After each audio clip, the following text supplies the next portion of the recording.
My music my rights নিজস্ব অধিকার সম্পর্কে সঙ্গীত শিল্পীদের সচেতনতা বৃদ্ধির অনুষ্ঠান আয়োজনে ইন্ডিয়ান পারফর্মিং রাইটস সোসাইটি বা আইপিআরএস বাইপাসে কলকাতা সেন্টার ফর ক্রিয়েটিভিটিতে বুধবার হলো এই অনুষ্ঠান।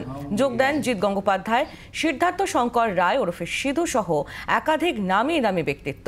গীতিকার, সুরকার ও স্বাধীন শিল্পীদের ক্রেডিট ও রয়্যালটি সম্পর্কে সচেতন করার বার্তা দেওয়া হলো এখানে।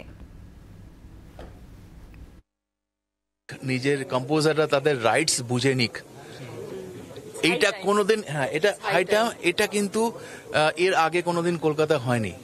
যেটা আমরা চাইছি আমাদের পরবর্তী জেনারেশন এবং আমাদের জেনারেশনও যে সবারই অ্যাওয়ারনেসটা যাতে হয়, যারা ক্রিয়েশনে আছেন, যারা গান লেখেন, যারা কম্পোজ করেন।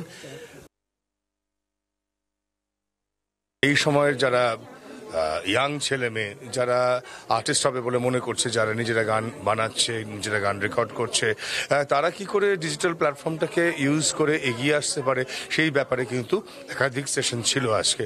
তো আমার মনে হয় এই ইন্ডিপেন্ডেন্ট আর্টিস্ট যাদের কোন পেছনে কোনো প্রডিউসার নেই, যাদের জন্য কোনো লেবেল নেই, তারা কিভাবে এগোবে তাদের জন্য একটা খুবই শিক্ষণীয় একটা সেশন গেল। যে গানটা আপনি লিখছেন সেটা আপনার সারা জীবন আপনাকে রয়্যালটি দিতে পারে এবং আপনার মৃত্যুর 60 বছর অবধি আপনি রয়্যালটি, মানে আপনার ফ্যামিলি রয়্যালটি পাবে।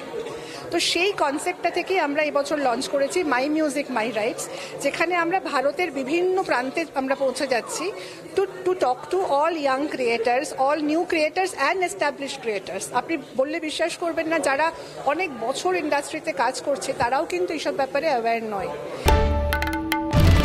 বাংলার আওয়াজ, বাঙালির আবেগ, জি 24 ঘন্টা।